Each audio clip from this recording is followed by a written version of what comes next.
راز کھلوا دیتا ہے وہ ابلیس کے ایوانوں سے، اس قدر بے نیاز ہے پاسباں دیتا ہے کعبے کو صنم خانوں سے۔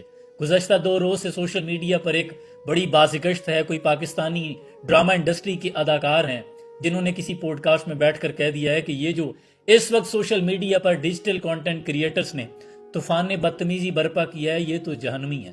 بس ان سے ایک غلطی ہوئی کہ انہوں نے یہ نہ کہا کہ اللہ ماشاءاللہ جو اچھے کانٹینٹ کریٹرز ہیں میں ان کو نکالوں، لیکن پھر بھی انہوں نے جو بات کی وہ تو قرآن کی آیت کا مفہوم ہے کہ تم میں سے جو یہ چاہتا ہے کہ مسلمانوں میں فحاشی کو عام کرے ان کا ٹھکانہ جہنم ہے۔ حالانکہ وہ خود بھی اسی ٹریپ کا حصہ ہیں، لیکن معظم بھائی نے بڑی خوبصورت بات کی کہ اس بندے کو اس قبولیت کے لمحے میں خود اندازہ نہیں تھا کہ اس نے کتنی بڑی بات کر دی۔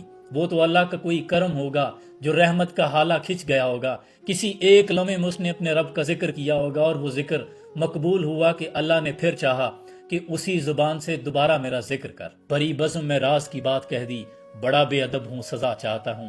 اور اقبال یہاں نام نالعلم خودی کا موضوع نہیں، مکتب کے لیے ایسے مقالات بہتر ہے بیچارے معمولوں کی نظر سے پوشیدہ رہیں بعض کے احوال و مقامات۔ لیکن وہ لوگ جو اس کیٹیگری میں فعال کرتے تھے، وہ جو جہنم کی ایلیجیبلٹی ہے، وہ جن کو یہ لگتا تھا کہ ہمارا کانٹینٹ بھی اسی کیٹیگری میں فعال کرتا ہے جو جہنم کی طرف لے کر جا رہا ہے، تو پھر چور کی داڑھی میں چھتیر، انہیں یہ بات بڑی کھٹکی۔ اور پھر شیطان جو انسان کا کھلا دشمن ہے، اس نے پھر اپنے سارے سسٹم کو ایکٹیویٹ کیا، اس نے پھر سب کو آرگنائز کیا۔ یہ تو ہماری ڈومین کا بندہ ہے، ہماری ویب کا بندہ ہو کر ہمارے ہی خلاف بات کرنے لگا ہے، اسے اللہ نے بڑا ایکسس دیا ہے، اس کے بڑے ٹائٹل ہیں، آپ پڑھ کر دیکھیں۔ وہ سردار العابدین رہا ہے، وہ خازن جنت ہے، گارڈین آف پیراڈائز، والی، عابد، زاہد، متقی، قبازیل، ابلیس، عزازیل۔ اس نے پھر اپنے سارے سسٹم کو ایکٹیویٹ کیا اور موصوف کے خلاف بہت سی ویڈیوز بننا شروع ہوگی۔ وہی ہوا کہ موصوف کو سٹیپ بیک کرنا پڑا، آئینہ انہیں دکھایا تو برا مان گئے۔